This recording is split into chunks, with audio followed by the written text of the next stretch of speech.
أشهد أن لا إله إلا الله وحده لا شريك له وأشهد أن محمدا عبده ورسوله أما بعد فأعوذ بالله من الشيطان الرجيم بسم الله الرحمن الرحيم الحمد لله رب العالمين الرحمن الرحيم مالك يوم الدين إياك نعبد وإياك نستعين اهدنا الصراط المستقيم صراط الذين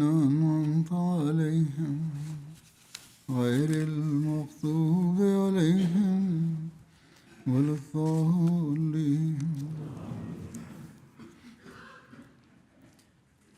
നബി തിരുമേനി സല്ലല്ലാഹു അലൈഹി വസല്ലമയുടെ സത്യസന്ധതയുടെ ഉന്നതമായ നിലവാരത്തെ സംബന്ധിച്ച അവിടുത്തെ ഉത്തമ മാതൃകയെക്കുറിച്ചും സത്യവിശ്വാസികൾക്കുള്ള ഉപദേശത്തെയും നിർദ്ദേശത്തെയും കുറിച്ചും കഴിഞ്ഞ ഖുതുബയിൽ പരാമർശിച്ചിരുന്നു. ഇതുമായി ബന്ധപ്പെട്ട് ഇന്ന് ചില കാര്യങ്ങൾ കൂടി പ്രസ്താവിക്കുന്നു. നബി തിരുമേനി സല്ലല്ലാഹു അലൈഹി വസല്ലം നമ്മെ സത്യസന്ധതയുടെ ഏത് ഉന്നതമായ തലങ്ങളിൽ എത്തിക്കാൻ ആഗ്രഹിക്കുന്നു എന്നതിനെക്കുറിച്ച് ഒരു നിവേദനത്തിൽ ഇപ്രകാരം വരുന്നു. ഹഫ്സ് ബിൻ ആസിം നിവേദനം ചെയ്യുന്നു, നബി തിരുമേനി സല്ലല്ലാഹു അലൈഹി വസല്ലം പ്രസ്താവിക്കുന്നു, ഒരാൾ കേട്ട കാര്യങ്ങളെല്ലാം ആളുകൾക്കിടയിൽ വിളിച്ചു പറഞ്ഞു നടക്കുന്നത് തന്നെ അയാൾ കള്ളനാണെന്നതിന് മതിയായ ലക്ഷണമാണ്. ഇപ്പോൾ നോക്കുക, ഈ ശീലം പൊതുവെ ആളുകളിൽ കണ്ടുവരുന്നു. ജമാഅത്തിലും ഈ തിന്മ ചില ആളുകളിൽ വളരെ കൂടുതലായിട്ടുണ്ട്. എനിക്കും ചിലർ എഴുതാറുണ്ട്, ഒരാൾ ഇന്നത് ചെയ്തു അല്ലെങ്കിൽ അത് ചെയ്തു എന്നിങ്ങനെ. എന്നാൽ അന്വേഷണം നടത്തുമ്പോൾ ആ കാര്യം തെറ്റാണെന്ന് തെളിയുന്നു. ഈ കാര്യം തെറ്റാണല്ലോ, നിങ്ങളോട് ആരാണിത് പറഞ്ഞത് എന്ന് എഴുതിയ ആളോട് ചോദിക്കുമ്പോൾ ഞങ്ങൾ കേട്ടതാണ് എന്നവർ മറുപടി നൽകുന്നു. വെറും കേട്ടുകേൾവിയുടെ അടിസ്ഥാനത്തിൽ അവർ ആകെ ബഹളമുണ്ടാക്കുന്നു. നബി തിരുമേനി സല്ലല്ലാഹു അലൈഹി വസല്ലം ഇത്തരക്കാരെ നുണന്മാരായാണ് കണക്കാക്കിയിട്ടുള്ളത് എന്നിങ്ങനെയുള്ളവർ ചിന്തിക്കേണ്ടതാണ്. പിന്നീട് ഒരു നിവേദനത്തിൽ വരുന്നു, ഹസ്രത്ത് ആയിഷ റളിയല്ലാഹു അൻഹ പ്രസ്താവിക്കുന്നു, നബി തിരുമേനി സല്ലല്ലാഹു അലൈഹി വസല്ലമയുടെ സ്വഹാബികൾക്ക് കള്ളം പറയുന്നതിനേക്കാൾ വെറുപ്പുള്ള മറ്റൊരു സ്വഭാവവും ഉണ്ടായിരുന്നില്ല. ആരെങ്കിലും നബി തിരുമേനി സല്ലല്ലാഹു അലൈഹി വസല്ലമയുടെ മുമ്പാകെ കള്ളം പറഞ്ഞാൽ ആ കാര്യം നബി തിരുമേനി സല്ലല്ലാഹു അലൈഹി വസല്ലമയുടെ ഹൃദയത്തിൽ തങ്ങുമായിരുന്നു. അയാൾ കള്ളമാണ് പറഞ്ഞതെന്ന് നബി തങ്ങൾ അറിയുന്ന പക്ഷം അതിൽ അങ്ങേയറ്റം വേദന അനുഭവിക്കുകയും ചെയ്യുമായിരുന്നു. അയാൾ അതിൽ നിന്ന് തോബ ചെയ്തുവെന്നും സ്വയം പരിഷ്കരണം വരുത്തിയെന്നും കള്ളം പറയുന്നതിൽ നിന്ന് പൂർണ്ണമായും വിട്ടുനിൽക്കാൻ തുടങ്ങിയെന്നും നബി തിരുമേനി സല്ലല്ലാഹു അലൈഹി വസല്ലമയ്ക്ക് ബോധ്യപ്പെടുന്നതുവരെ അതേക്കുറിച്ച് മനസ്സിൽ വേവലാതി ഉണ്ടാകുമായിരുന്നു. മറ്റൊരു നിവേദനത്തിൽ വരുന്നു, ഹസ്രത്ത് അസ്മാ റളിയല്ലാഹു അൻഹ നിവേദനം ചെയ്യുന്നു, ഒരു സ്ത്രീ നബി തിരുമേനി സല്ലല്ലാഹു അലൈഹി വസല്ലമയുടെ അടുത്ത് വന്ന് അപേക്ഷിച്ചു, എനിക്ക് ഒരു സപത്നിയുണ്ട്, അതായത് എൻ്റെ ഭർത്താവിന് മറ്റൊരു ഭാര്യയുണ്ട്. എൻ്റെ ഭർത്താവിൻ്റെ സ്വത്തിൽ നിന്ന് എനിക്ക് ലഭിക്കാത്ത കാര്യങ്ങൾ പോലും ഭർത്താവ് എനിക്ക് ധാരാളം നൽകുന്നുണ്ട് എന്ന് അവളോട് പ്രകടിപ്പിക്കുന്നതിൽ എനിക്ക് വല്ല പാപമുണ്ടോ? അതായത് അവളെ ദേഷ്യം പിടിപ്പിക്കാനും പ്രയാസപ്പെടുത്താനും വേണ്ടി മാത്രം എനിക്ക് ഭർത്താവ് അതുമിതുമൊക്കെ തന്നിട്ടുണ്ട് എന്ന് പറയുന്നതിൽ കുറ്റമുണ്ടോ? നബി തിരുമേനി സല്ലല്ലാഹു അലൈഹി വസല്ലം പ്രസ്താവിക്കുന്നു, തനിക്ക് ലഭിക്കാത്ത കാര്യങ്ങളിൽ സംതൃപ്തി പ്രകടിപ്പിക്കുന്നത് കളവിൻ്റെ 2 വസ്ത്രങ്ങൾ ധരിക്കുന്നത് പോലെയാണ്. കാരണം വൈകാരികമായി വേദനിപ്പിക്കാനും ദേഷ്യം പിടിപ്പിക്കാനുമാണ് ആ സ്ത്രീ അപ്രകാരം സംസാരിച്ചത്. ഏതായാലും നിബിധങ്ങൾ പ്രസ്താവിക്കുന്നു, ഇത് തികച്ചും തെറ്റായ കാര്യമാണ്. ഇതിൻ്റെ വ്യാഖ്യാനത്തിൽ എഴുതപ്പെട്ടിരിക്കുന്നത് വസ്ത്രമെന്ന വാക്ക് ഇവിടെ ഒരു ഉദാഹരണമായാണ് ഉപയോഗിച്ചിരിക്കുന്നത് എന്നാണ്. അതിൻ്റെ അർത്ഥം ആ വ്യക്തി കള്ളവും ചതിയും പ്രവർത്തിക്കുന്നവനാണ് എന്നാണ്. അയാൾ കളവിൻ്റെ 2 വസ്ത്രങ്ങൾ ധരിച്ചിരിക്കുന്നു. ഒന്ന് മേൽവസ്ത്രമായും മറ്റൊന്ന് കീഴ്വസ്ത്രമായും. അതായത് അയാൾ അടിമുടി ഒരു കള്ളനാണ്. നബിതങ്ങൾ വളരെ സൂക്ഷ്മമായ രീതിയിൽ കളവിൽ നിന്ന് ഒഴിഞ്ഞുമാറാൻ തൻ്റെ അനുയായികളെ ഉപദേശിച്ചു. അബ്ദുല്ലാഹിബ്നു അംർ നിവേദനം ചെയ്യുന്നു, നബി തിരുമേനി സല്ലല്ലാഹു അലൈഹി വസല്ലം പ്രസ്താവിച്ചു, 4 സ്വഭാവങ്ങൾ ആരിലുണ്ടോ അവൻ പൂർണ്ണമായ മുനാഫിക്കാകുന്നു. ആരിൽ ഈ സ്വഭാവങ്ങളിൽ ഒന്നുണ്ടോ അത് ഉപേക്ഷിക്കുന്നതുവരെ അവനിൽ കപടതയുടെ ഒരംശമുണ്ടായിരിക്കും. അവനെ വിശ്വസിച്ച് എന്തെങ്കിലും ഏൽപ്പിച്ചാൽ അവർ വഞ്ചന കാണിക്കും. സംസാരിക്കുമ്പോൾ കള്ളം പറയും. കരാർ ചെയ്താൽ അത് ലംഘിക്കും. വഴക്കിട്ടാൽ അസഭ്യം പുലമ്പും. ഈ കാര്യങ്ങളെല്ലാം തന്നെ നേരിട്ടോ അല്ലാതെയോ കളവിലേക്ക് നയിക്കുന്നവയോ കളവിൻ്റെ പ്രകടനവുമാണ്. അതിനാൽ ഇത്തരം സ്വഭാവദൂഷ്യങ്ങൾ കാപട്യത്തിൻ്റെ ലക്ഷണങ്ങളാണ്. ഇതിൻ്റെ വെളിച്ചത്തിൽ നമ്മിൽ ഈ ബലഹീനതകൾ എത്രത്തോളമുണ്ടെന്ന് നാം സ്വയം പരിശോധിക്കണം. കാരണം ഇവ കാപട്യത്തിലേക്ക് നയിക്കുന്നവയാണ്.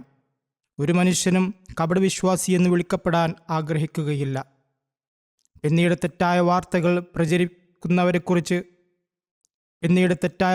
പ്രചരിപ്പിക്കുന്നവരെക്കുറിച്ച് നബിതങ്ങൾ വളരെയധികം മുന്നറിയിപ്പ് നൽകി. സമറ ബിൻ ജുൻദുബ് നിവേദനം ചെയ്യുന്നു, നബി തിരുമേനി സല്ലല്ലാഹു അലൈഹി വസല്ലം പലപ്പോഴും സ്വഹാബികളോട് ചോദിക്കാറുണ്ടായിരുന്നു, നിങ്ങളിൽ ആരെങ്കിലും എന്തെങ്കിലും സ്വപ്നം കണ്ടിട്ടുണ്ടോ? അള്ളാഹു ഉദ്ദേശിക്കുന്നവർ നബിതങ്ങളോടത് വിവരിക്കുമായിരുന്നു. ഒരു ദിവസം പ്രഭാതത്തിൽ നബിതങ്ങൾ തന്നെക്കുറിച്ച് പ്രസ്താവിക്കുന്നു, ഇന്ന് രാത്രി ഞാൻ ഒരു കാഴ്ച കണ്ടു. 2 പേർ എൻ്റെ അടുക്കൽ വരികയും എന്നെ എഴുന്നേൽപ്പിച്ച് കൂടെ വരാൻ പറയുകയും ചെയ്തു. ഞാൻ അവർക്കൊപ്പം നടന്നു. അപ്പോൾ ഒരാൾ കഴുത്തിൻ്റെ പിൻഭാഗം അമർത്തി മലർന്നു കിടക്കുന്നത് കണ്ടു. മറ്റൊരാൾ പ്ലയർ പോലുള്ള ഒരു ഇരുമ്പ് കൊളുത്തുമായി അവൻ്റെ അടുത്തു നിൽക്കുന്നു. അവൻ ആ കിടക്കുന്നവൻ്റെ വായുടെ ഒരു ഭാഗത്ത് കൊളുത്തിട്ട് താടിയെല്ല് മുതൽ പിൻകഴുത്ത് വരെ കീറുന്നു. അവൻ്റെ മൂക്കിൻ്റെ ഒരു ഭാഗവും പിൻകഴുത്ത് വരെ കീറുന്നു. അവൻ്റെ ഒരു ഭാഗത്തെ കണ്ണും പിൻകഴുത്ത് വരെ കീറുന്നു. ആദ്യം വലതുഭാഗത്തായിരുന്നു കീറി മുറിച്ചത്, ശേഷം ഇടതുഭാഗത്തും അതുതന്നെ ആവർത്തിക്കുന്നു. കവിൾ ഒരു ഭാഗം കീറി തീർത്ത് അടുത്ത ഭാഗത്തേക്ക് പോകുമ്പോഴേക്കും ആദ്യം കീറിയ ഭാഗം പൂർവ്വസ്ഥിതിയിലാകുന്നു. പിന്നീട് അവൻ വീണ്ടും അത് ആവർത്തിക്കുന്നു. നബി തിരുമേനി സല്ലല്ലാഹു അലൈഹി വസല്ലം പ്രസ്താവിക്കുന്നു, ഞാൻ ചോദിച്ചു, സുബ്ഹാനല്ലാഹ്, ഇവർ ആരാണ്? അപ്പോൾ അവർ പറഞ്ഞു, ഇതിൻ്റെ സത്യാവസ്ഥ ഞങ്ങൾ പറഞ്ഞു തരാം. താടിയെല്ലും മൂക്കും കണ്ണും പിൻകഴുത്ത് വരെ കീറപ്പെടുന്ന ആ വ്യക്തി രാവിലെ തന്നെ തൻ്റെ വീട്ടിൽ നിന്നിറങ്ങി 4 പാടും എത്തുന്ന വിധത്തിൽ കള്ളം പറഞ്ഞുണ്ടാക്കുന്നവനാണ്. അപവാദങ്ങൾ പ്രചരിപ്പിക്കുകയും ആളുകളെക്കുറിച്ച് തെറ്റായ കാര്യങ്ങൾ പറയുകയും ചെയ്യുന്നവൻ. ചിലർ വെറും നാവിൻ്റെ സുഖത്തിനു വേണ്ടിയോ രസത്തിനു വേണ്ടിയോ ആണ് സംസാരിക്കുന്നത്. എന്നാൽ ചിലപ്പോൾ സമൂഹത്തിൽ ഒരാളെ അപമാനിക്കാനോ എങ്ങനെയെങ്കിലും ഉപദ്രവിക്കാനോ വേണ്ടി സംസാരിക്കുന്നു. ഇത്തരം ആളുകൾ അള്ളാഹുവിൻ്റെ ശിക്ഷയ്ക്ക് അർഹരാണെന്ന് എപ്പോഴും ഓർക്കണം. അള്ളാഹു അവരെ പിടികൂടുന്നു, അവരെ ശിക്ഷിക്കുന്നു. വളരെ ഭയപ്പെടേണ്ട കാര്യമാണിത്. വളരെയധികം ഇസ്തിഗ്ഫാർ ചെയ്യേണ്ടതുണ്ട്. ഹക്കീം ബിൻ ഹിസാം നിവേദനം ചെയ്യുന്ന ഒരു വചനത്തിൽ നബി തിരുമേനി സല്ലല്ലാഹു അലൈഹി വസല്ലം പ്രസ്താവിക്കുന്നു, വിൽക്കുന്നവനും വാങ്ങുന്നവനും അവർ പിരിയുന്നതുവരെ ആ കച്ചവടം റദ്ദാക്കാൻ അധികാരമുണ്ട്. അതായത് കച്ചവടം നടന്നത് വേണ്ടെന്ന് വെക്കാൻ അനുവാദമുണ്ട്. കച്ചവടശേഷം ഒരുമിച്ചുള്ള സമയം വരെ ഒഴിവാക്കാം.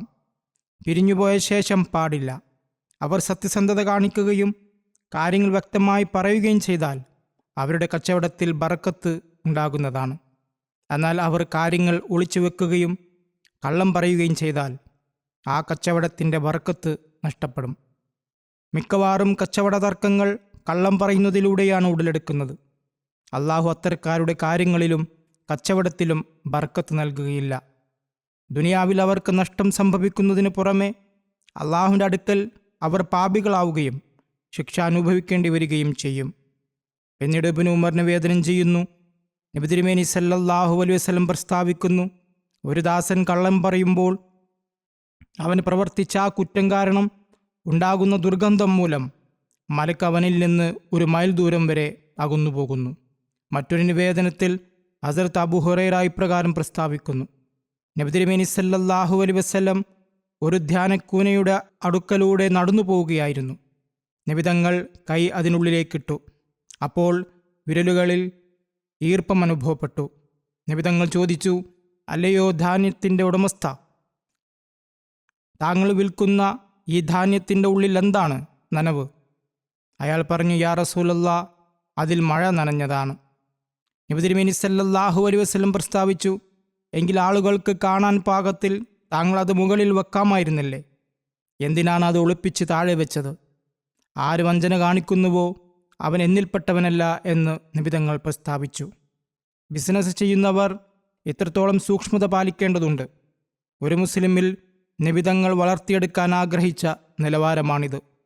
എന്നാൽ നിർഭാഗ്യവശാൽ ഇന്ന് മുസ്ലിങ്ങൾ തന്നെയാണ് വഞ്ചനയിലൂടെയും കളവിലൂടെയും ലോകത്ത് ചീത്തപ്പേര് കേൾപ്പിക്കുന്നത്. അതുകൊണ്ട് ഹസ്രത്ത് മസീമോദ് അലൈഹി സ്വലാത്തു വസ്സലാമിനെ അംഗീകരിച്ചുകൊണ്ട് നബി തിരുമേനി സല്ലല്ലാഹു അലൈഹി വസല്ലമയിൽ യഥാർത്ഥ ഈമാൻ കൈക്കൊണ്ടുവെന്ന് പ്രഖ്യാപിക്കുന്ന നമ്മൾ നമ്മുടെ ഓരോ വാക്കിലും പ്രവൃത്തിയിലും സത്യസന്ധതയുടെ ഉന്നതമായ നിലവാരം പുലർത്തേണ്ടതുണ്ട്. അല്ലാത്ത പക്ഷം നബി തിരുമേനി സല്ലല്ലാഹു അലൈഹി വസല്ലം പ്രസ്താവിച്ചതുപോലെ, ഇതില്ല എങ്കിൽ നിങ്ങൾ എന്നിൽപ്പെട്ടവരല്ല, എനിക്ക് നിങ്ങളുമായി യാതൊരു ബന്ധവുമില്ല.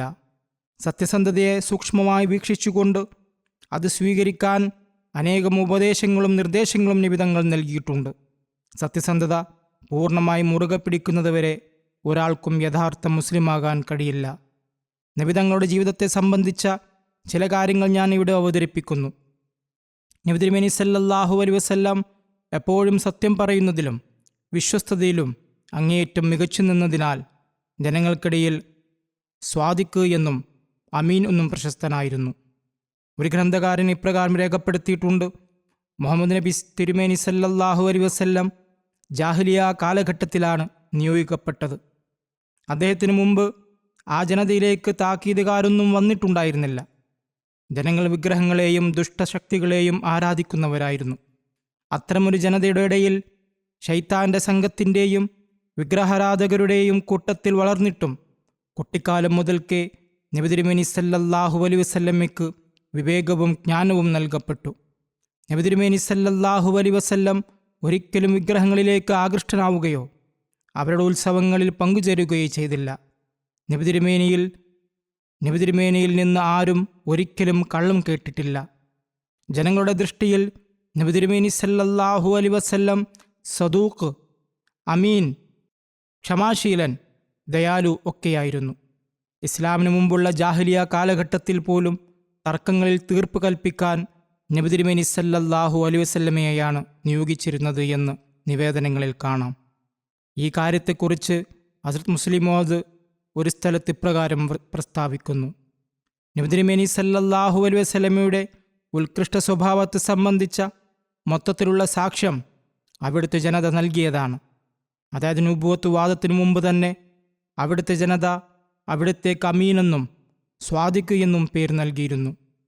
ലോകത്ത് അവിശ്വസ്തരാണെന്ന് തെളിയിക്കപ്പെടാത്ത ധാരാളം ആളുകൾ ഉണ്ടാകാം.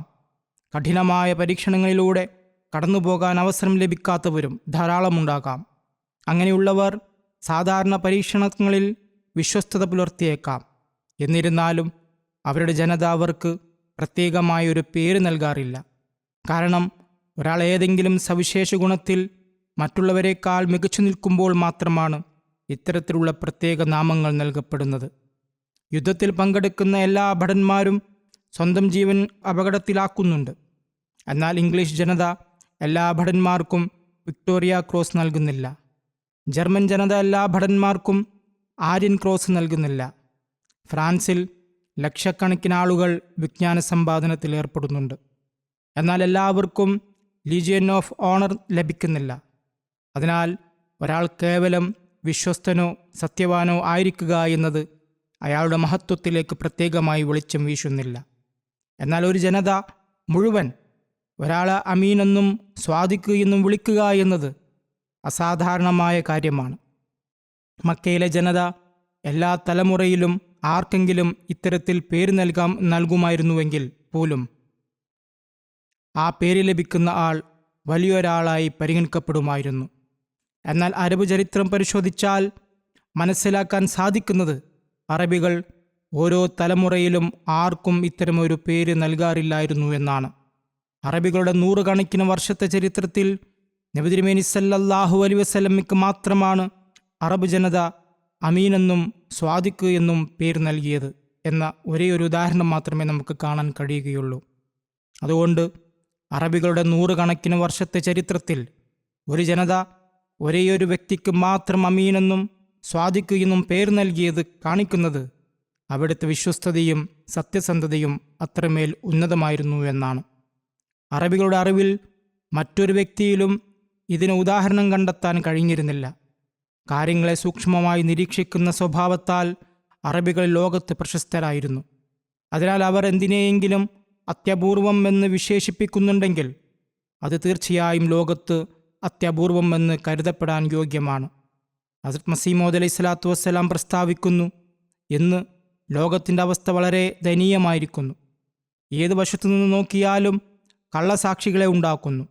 കള്ളക്കേസ് കൊടുക്കുക എന്നതിപ്പോൾ ഒരു നിസ്സാര കാര്യമായിരിക്കുന്നു.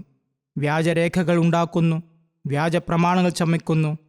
എന്തെങ്കിലും കാര്യം വിവരിക്കുമ്പോൾ സത്യത്തിൻ്റെ വശം ഒഴിവാക്കി തങ്ങൾക്ക് ലാഭമുള്ള രീതിയിൽ സംസാരിക്കും. സത്യം ഉപേക്ഷിക്കുകയും കള്ളങ്ങൾ പറയുകയും ചെയ്യുന്നു. ഈ പ്രസ്ഥാനത്തിൻ്റെ ആവശ്യം മനസ്സിലാക്കാത്തവരോട് ചോദിക്കേണ്ടതുണ്ട്, ഇതാണോ നബി തിരുമേനി സല്ലല്ലാഹു അലൈഹി വസല്ലം കൊണ്ടുവന്ന മതം?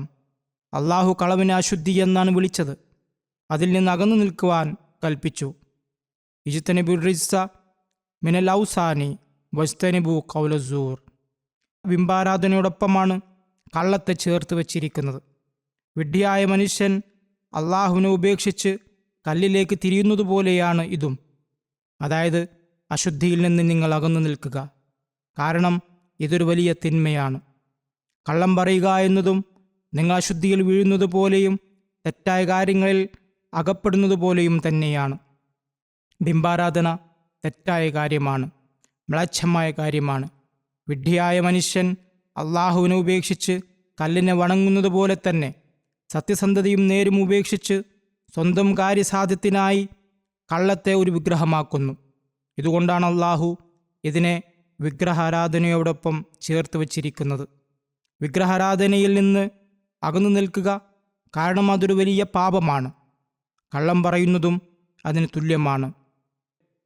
ഒരു വിഗ്രഹാരാധകൻ വിഗ്രഹത്തിലൂടെ രക്ഷ തേടുന്നത് പോലെ കള്ളം പറയുന്നവനും തൻ്റെ ഭാഗത്തു നിന്ന് ഒരു വിഗ്രഹം നിർമ്മിക്കുന്നു. ഈ വിഗ്രഹത്തിലൂടെ തനിക്ക് രക്ഷ ലഭിക്കുമെന്നവൻ കരുതുന്നു. എത്ര വലിയ നാശമാണ് വന്നെത്തിയിരിക്കുന്നത്!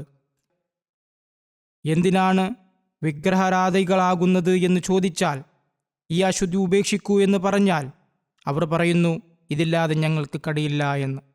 വിഗ്രഹമാകുന്ന ഈ മാലിന്യത്തെയും അശുദ്ധിയെയും ഉപേക്ഷിക്കൂ എന്ന് പറഞ്ഞാൽ എന്തുകൊണ്ട് ഉപേക്ഷിക്കുന്നില്ല? ലാഭങ്ങൾ കൊയ്യാൻ ഞങ്ങൾക്ക് കള്ളം പറയേണ്ടി വരുന്നു എന്നവർ പറയുന്നു. അവിടുന്ന് പ്രസ്താവിച്ചു, കള്ളത്തിന്മേലാണ് ജീവിതം നിലനിൽക്കുന്നത് എന്ന് കരുതുന്നതിനേക്കാൾ വലിയ നിർഭാഗ്യം വേറെന്തുണ്ട്? എന്നാൽ ഞാൻ നിങ്ങൾക്ക് ഉറപ്പു നൽകുന്നു, അവസാനം സത്യം മാത്രമാണ് വിജയിക്കുന്നത്. നന്മയും വിജയവും അതിനുള്ളതാണ്. നബി തിരുമേനി സല്ലല്ലാഹു അലൈഹി വസല്ലമയുടെ സീറത്ത് വിവരിക്കവേ ഹസ്രത്ത് മുസ്ലിം മൗഊദ് ഒരിടത്ത് ഇപ്രകാരം എഴുതിയിരിക്കുന്നു: നബി തിരുമേനി സല്ലല്ലാഹു അലൈഹി വസല്ലം തനിക്ക് പ്രകാരം വഹി ലഭിച്ചുവെന്ന് തൻ്റെ ഭാര്യയെ അറിയിച്ചപ്പോൾ, ഇതെന്ത് പ്രഹസനമാണ് താങ്കൾ കാണിക്കുന്നത് എന്നല്ല അവർ ചോദിച്ചത്. മറിച്ച് അവർ പ്രസ്താവിച്ചു, അങ്ങ് പരിഭ്രമിക്കേണ്ടതില്ല, അങ്ങ് കണ്ടത് സത്യമാണ്. അള്ളാഹു അങ്ങയെ ഒരിക്കലും പാഴാക്കുകയില്ല.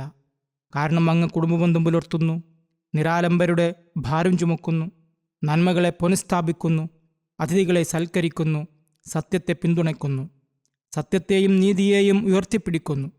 തുടർന്ന് ഖദീജ ബീവി നബി തിരുമേനി സല്ലല്ലാഹു അലൈഹി വസല്ലമയെ തൻ്റെ സഹോദരൻ വറഖത്ത് ബിൻ നൗഫലിൻ്റെ അടുത്തേക്ക് കൊണ്ടുപോയി. അദ്ദേഹം ഇസ്രായേലി വിജ്ഞാനങ്ങളിൽ പണ്ഡിതനായിരുന്നു.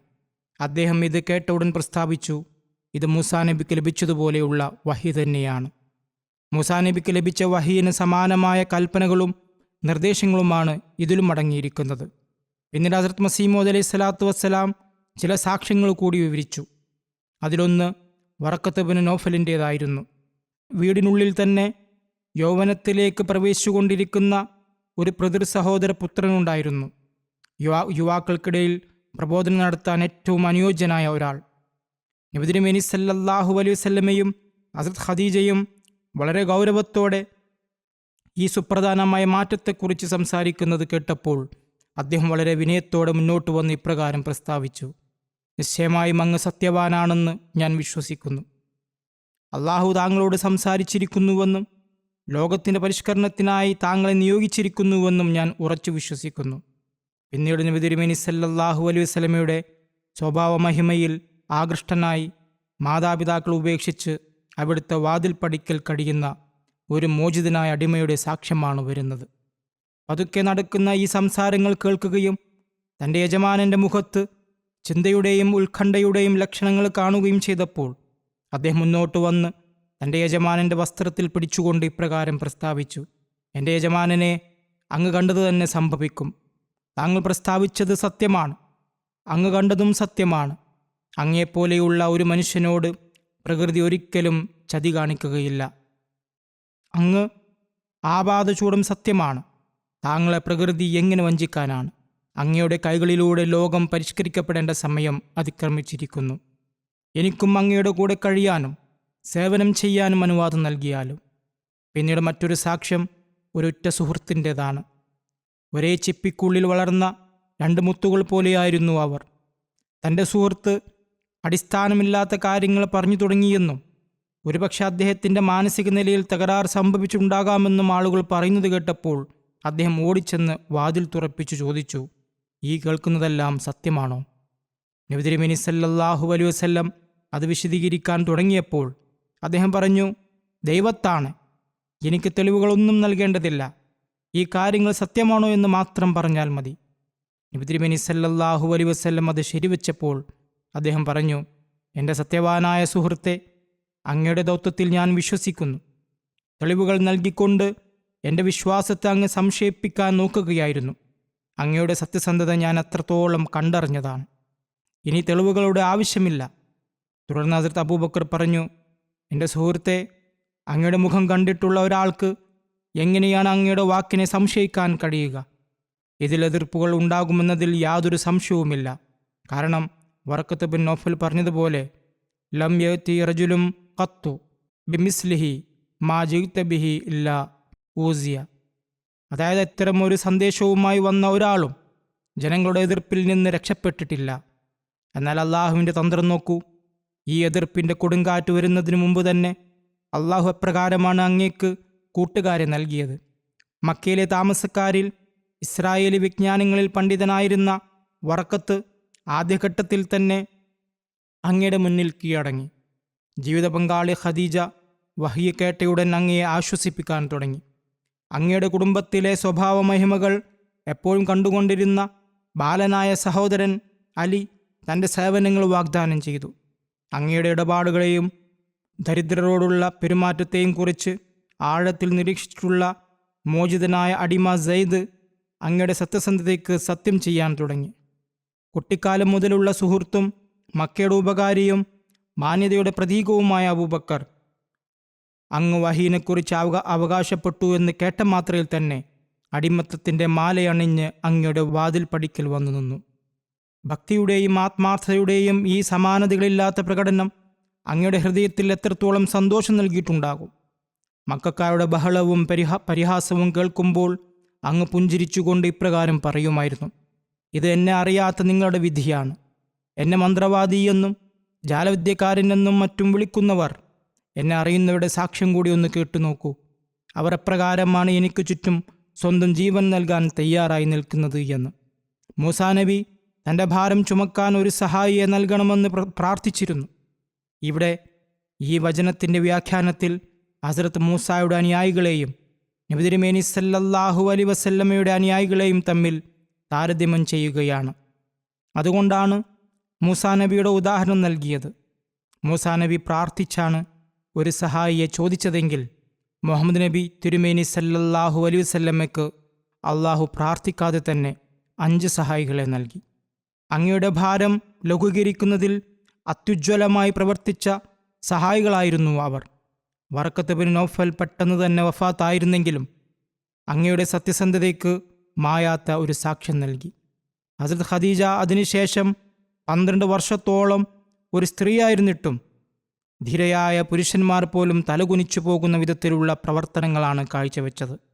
സെയ്ദ് 20 വർഷത്തോളം സമാനതകളില്ലാത്ത ത്യാഗത്തിൻ്റെ മാതൃക കാണിക്കുകയും അവസാനം വാൾത്തലപ്പുകൾക്ക് മുന്നിൽ സ്വന്തം രക്തം ചിന്തിക്കൊണ്ട് മുഹമ്മദ് നബി തിരുമേനി സല്ലല്ലാഹു അലൈഹി വസല്ലമയുടെ സഹായികൾ എങ്ങനെയായിരിക്കണമെന്ന് തെളിയിക്കുകയും ചെയ്തു. അബൂബക്കറും അലിയും അങ്ങയുടെ വഫാത്തിനു ശേഷം നിലകൊള്ളുകയും ഖലീഫമാരായിത്തീർന്ന് തങ്ങളുടെ സഹായി എന്ന പദവി പുതിയൊരു ശൈലിയിൽ തെളിയിക്കുകയും ചെയ്തു. നബി തിരുമേനി സല്ലല്ലാഹു അലൈഹി വസല്ലമയുടെ ഉത്തമ മാതൃക വിവരിച്ചുകൊണ്ട് ഒരിടത്ത് ഇപ്രകാരം പ്രസ്താവിക്കുന്നു: ഒരു സത്യസന്ധൻ്റെയും സച്ചരിതൻ്റെയും സത്യസന്ധതയ്ക്കുള്ള ഏറ്റവും വലിയ തെളിവ് അദ്ദേഹത്തിൻ്റെ സ്വന്തം മനസ്സ് തന്നെയാണ്. അത് ഉച്ചത്തിൽ വിളിച്ചു പറയുന്നു. ശത്രുക്കളെയും മിത്രങ്ങളെയും അഭിസംബോധന ചെയ്തുകൊണ്ട് പറയുന്നു. അപരിചിതരോടും രഹസ്യം അറിയുന്നവരോടും പറയുന്നു, എന്നെ നോക്കൂ, എന്നെ കള്ളനാക്കുന്നതിന് മുമ്പ് ചിന്തിക്കൂ. നിങ്ങൾക്ക് എന്നെ കള്ളനാക്കാൻ സാധിക്കുമോ? എന്നെ കള്ളനാക്കുന്നതിലൂടെ ഒരു കാര്യത്തിൻ്റെ സത്യാവസ്ഥ മനസ്സിലാക്കാൻ നിങ്ങൾ ഉപയോഗിക്കുന്ന എല്ലാ മാർഗങ്ങളും നിങ്ങളുടെ കൈകളിൽ നിന്ന് നഷ്ടപ്പെടുകയില്ലേ? എന്നെ വ്യാജവാദി എന്ന് വിളിക്കുന്നതിലൂടെ നിങ്ങൾ ലക്ഷ്യത്തിലേക്കെത്തുമായിരുന്ന എല്ലാ വാതിലുകളും നിങ്ങൾക്ക് മുന്നിൽ അടഞ്ഞു പോവുകയില്ലേ? ലോകത്തിലെ എല്ലാ കാര്യങ്ങൾക്കും ഒരു ക്രമമുണ്ട്. ഓരോന്നിനും ഓരോ ഘട്ടങ്ങളുണ്ട്. നന്മയ്ക്ക് അതിൻ്റെ മധ്യഘട്ടങ്ങൾ ഒഴിവാക്കി പൂർണ്ണതയിലെത്താൻ കഴിയില്ല. തിന്മക്കും അതിൻ്റെ ഇടയിലുള്ള ഘട്ടങ്ങൾ വിട്ടുകടന്ന് അന്ത്യത്തിലെത്താൻ സാധ്യമല്ല. അങ്ങനെയെങ്കിൽ പടിഞ്ഞാറോട്ട് ഓടുന്ന ഒരാൾ പെട്ടെന്ന് കിഴക്കേ അറ്റത്ത് സ്വയം കാണപ്പെടുക എന്നത് എങ്ങനെ സാധ്യമാകും? ഒരാൾ ഒരു വശത്തേക്ക് ഓടുകയും മറ്റൊരിടത്തെത്തുകയും ചെയ്യുക എന്നത് അസാധ്യമാണ്. തെക്കോട്ട് പോകുന്ന ഒരാൾ വടക്കേ ചക്രവാളത്തിൽ നിൽക്കുന്നത് കാണാൻ കഴിയുകയില്ല. നബി തിരുമേനി സല്ലല്ലാഹു അലൈഹി വസല്ലം പ്രസ്താവിച്ചു: ഞാൻ എൻ്റെ ജീവിതം മുഴുവൻ നിങ്ങൾക്കിടയിലാണ് ചെലവഴിച്ചത്. ഞാൻ കുട്ടിയായിരുന്നു, നിങ്ങളുടെ കൈകളിലാണ് ഞാൻ വളർന്നത്. ഞാൻ യുവാവായിരുന്നു, നിങ്ങളുടെ മുന്നിലാണ് ഞാൻ മധ്യവയസ്കനായത്. എൻ്റെ ഏകാന്തതയിലെയും സദസ്സിലെയും സംഭവങ്ങൾ നിങ്ങളുടെ മുന്നിലുണ്ട്. എൻ്റെ ഒരു പ്രവൃത്തിയും നിങ്ങളിൽ നിന്ന് മറച്ചു വെക്കപ്പെട്ടിട്ടില്ല.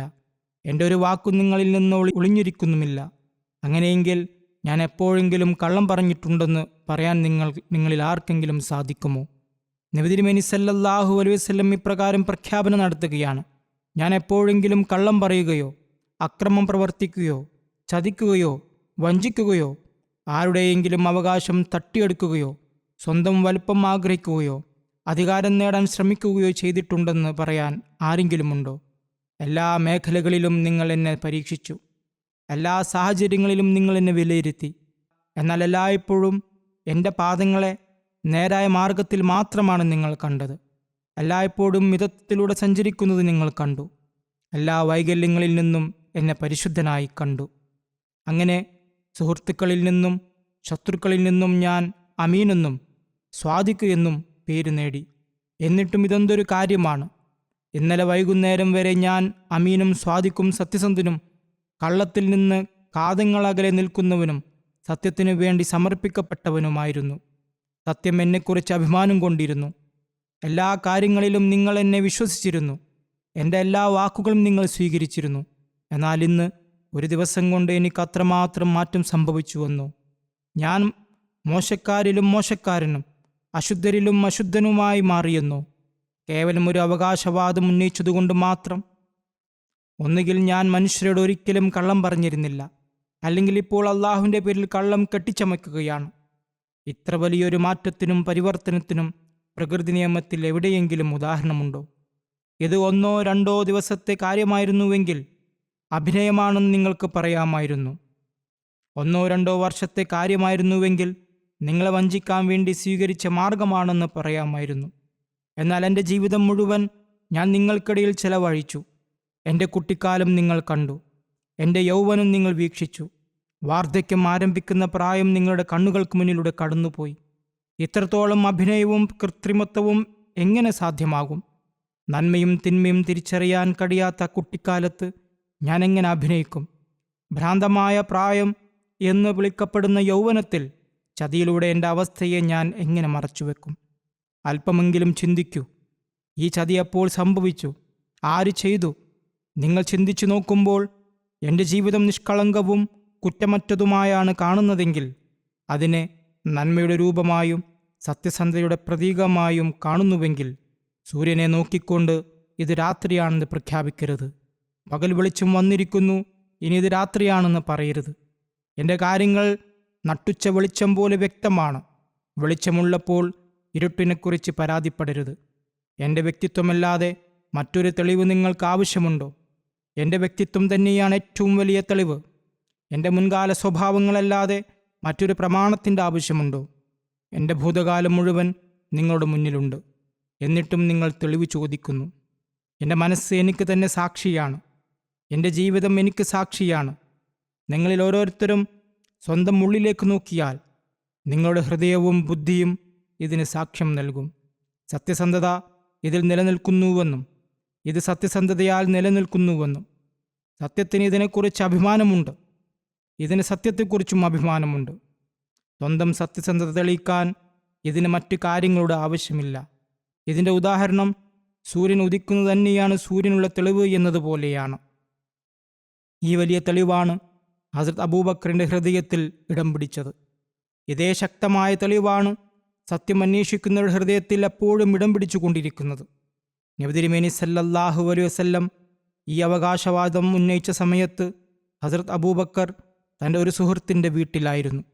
അവിടെ വെച്ച് ഒരു മോചിപ്പിക്കപ്പെട്ട ദാസി അദ്ദേഹത്തെ അറിയിച്ചു, അങ്ങയുടെ സുഹൃത്തിൻ്റെ ഭാര്യ പറയുന്നു അവളുടെ ഭർത്താവ് മൂസാ നബിയെപ്പോലെയുള്ള ഒരു നബിയായിരുന്നു എന്ന്. അദ്ദേഹം ഉടൻ തന്നെ എഴുന്നേറ്റ് നബി തിരുമേനി സല്ലല്ലാഹു അലൈഹി വസല്ലമയുടെ വീട്ടിലേക്ക് പോയി ചോദിച്ചു, അങ്ങ് അള്ളാഹുവിൻ്റെ ദൂതനാണെന്ന് പ്രസ്താവിച്ചുവോ? നബി തിരുമേനി സല്ലല്ലാഹു അലൈഹി വസല്ലം ഹസ്രത്ത് അബൂബക്കറിനോട് പറഞ്ഞു, അതെ, ഞാൻ അള്ളാഹുവിൻ്റെ ദൂതനാണ്. ഇത് കേട്ട ഉടൻ തന്നെ ഹസ്രത്ത് അബൂബക്കർ ആ അവകാശവാദം അംഗീകരിച്ചു. അതുകൊണ്ട് നബി തിരുമേനി സല്ലല്ലാഹു അലൈഹി വസല്ലം അദ്ദേഹത്തിൻ്റെ വിശ്വാസത്തെക്കുറിച്ച് ഇപ്രകാരം പ്രസ്താവിക്കുമായിരുന്നു, ഞാൻ ആരെ ഇസ്ലാമിലേക്ക് ക്ഷണിച്ചാലും അവരുടെ ഭാഗത്തു നിന്ന് എന്തെങ്കിലും തടസ്സമോ ആലോചനയോ പ്രയാസമോ പ്രകടമാകുമായിരുന്നു.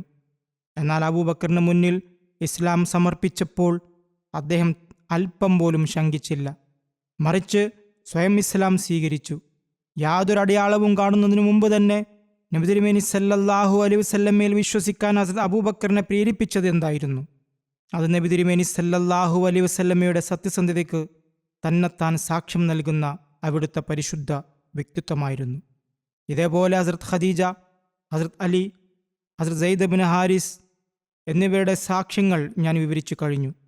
അവരെല്ലാം അങ്ങയുടെ സത്യസന്ധത കണ്ട് സാക്ഷ്യം നൽകിയവരായിരുന്നു. ചുരുക്കത്തിൽ ഒരു നബിയുടെ സത്യസന്ധതയ്ക്കുള്ള ആദ്യത്തെ ആന്തരിക തെളിവ് അദ്ദേഹത്തിൻ്റെ വ്യക്തിത്വം തന്നെയാണ്. അത് തൻ്റെ അവസ്ഥയിലൂടെ സത്യസന്ധതയ്ക്ക് സാക്ഷ്യം നൽകുന്നു. ആ സാക്ഷ്യം അത്രത്തോളം ശക്തമാണ്. അത് നിലവിലുള്ളപ്പോൾ മറ്റൊരു അത്ഭുതത്തിൻ്റെയോ ദൃഷ്ടാന്തത്തിൻ്റെയോ ആവശ്യം പോലും വരുന്നില്ല. ഹസ്രത്ത് മസീമോദ് അലൈഹി സ്വലാത്തു വസ്സലാം പ്രസ്താവിക്കുന്നു, അള്ളാഹുവിൻ്റെ വചനത്തിൽ നിന്ന് മനസ്സിലാക്കാൻ സാധിക്കുന്നത് വിനയത്തോടും ലാളിത്യത്തോടും കൂടി ജീവിക്കുന്നവരാണ് മുത്തക്കിങ്ങൾ എന്നാണ്. അവർ അഹങ്കാരത്തോടെ സംസാരിക്കുകയില്ല. ഒരു ചെറിയവൻ വലിയവനോട് സംസാരിക്കുന്നത് പോലെയായിരിക്കും അവരുടെ സംസാരം. എല്ലാ സാഹചര്യങ്ങളിലും നമ്മുടെ വിജയത്തിനാവശ്യമായ കാര്യങ്ങൾ മാത്രമാണ് ഞാൻ ചെയ്യേണ്ടത്. അള്ളാഹു ആരുടെയും കുത്തകയല്ല. അവൻ ശുദ്ധമായ തഖ്വയാണ് ആഗ്രഹിക്കുന്നത്. ആര് തഖ്വ സ്വീകരിക്കുന്നുവോ അവൻ ഉന്നതമായ പദവിയിലെത്തും. നബി തിരുമേനി സല്ലല്ലാഹു അലൈഹി വസല്ലമയോ ഹസ്രത്ത് ഇബ്രാഹിം അലൈഹിസ്സലാമോ ഏതെങ്കിലും പാരമ്പര്യത്തിലൂടെയല്ല ഈ ബഹുമതി നേടിയത്.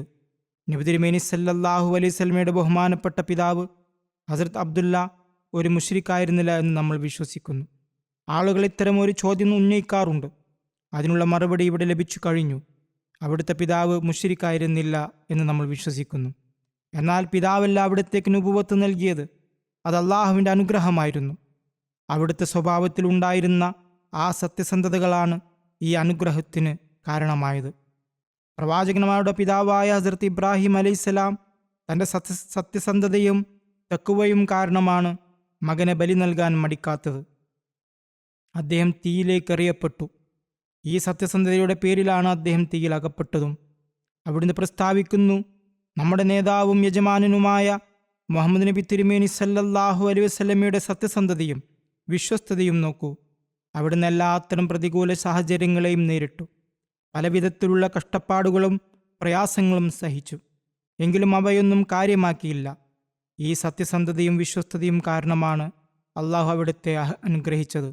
അതുകൊണ്ടാണ് അള്ളാഹു ഇപ്രകാരം പ്രസ്താവിച്ചത്, ഇന്നല്ലാഹു വ മലായികത്തുഹു യുസല്ലൂന അലൻ നബി യാ അയ്യുഹല്ലദീന ആമനു സൊല്ലു വാലേഹി വസല്ലിമു തസ്ലീമ.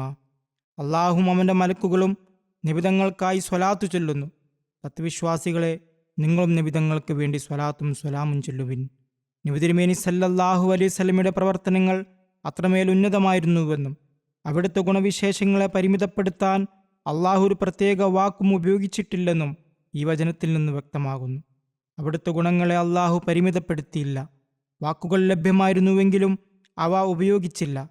അതായത് അവിടുത്തെ സൽപ്രവൃത്തികൾ പുകഴ്ത്താൻ വാക്കുകൾ അശക്തമായിരുന്നു.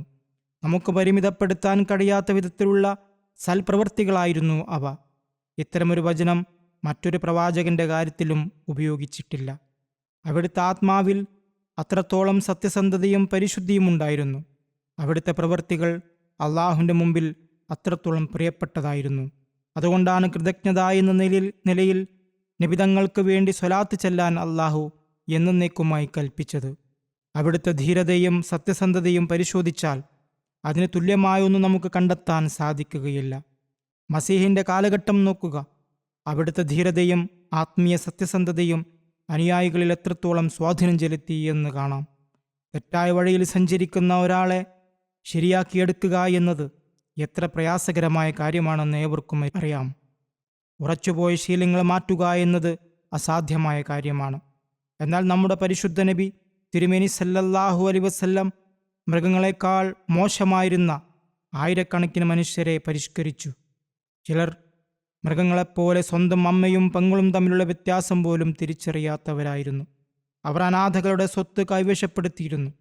മരിച്ചവരുടെ സ്വത്ത് ഭക്ഷിച്ചിരുന്നു. ചിലർ നക്ഷത്രങ്ങളെ പൂജിച്ചിരുന്നു. ചിലർ നിരീശ്വരവാദികളായിരുന്നു. മറ്റു ചിലർ പ്രകൃതി ശക്തികളെ ആരാധിക്കുന്നവരായിരുന്നു.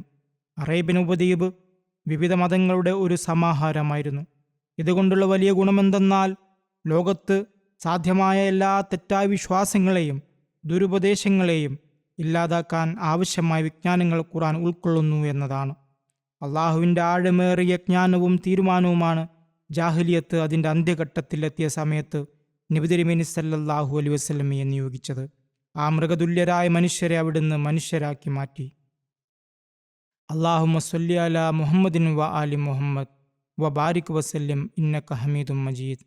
നബി തിരുമേനി സല്ലല്ലാഹു അലൈഹി വസല്ലമയുടെ ഉത്തമ മാതൃക പിന്തുടരാനും ഖുർആനിലെയും അവിടുത്തെയും കൽപ്പനകൾ അനുസരിച്ചുകൊണ്ട് സത്യസന്ധതയുടെ നിലവാരം ഉയർത്താനും അള്ളാഹു നമുക്ക് തൗഫീഖ് നൽകുമാറാകട്ടെ.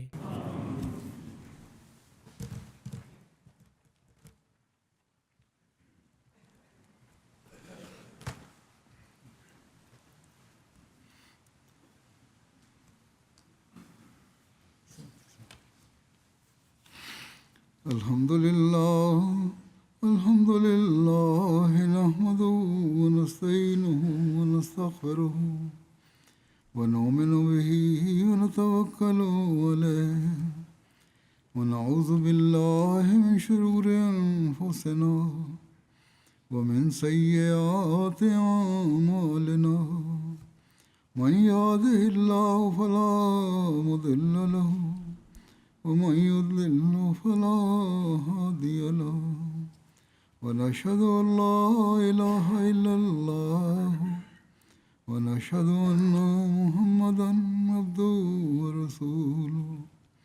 عباد الله رحمكم الله إن الله يأمر بالعدل والإحسان وإيتاء ذي القربى وينهى عن الفحشاء والمنكر والبغي يعظكم لعلكم تذكرون. اذكروا الله يذكركم وادعوه يستجب لكم ولذكر الله أكبر.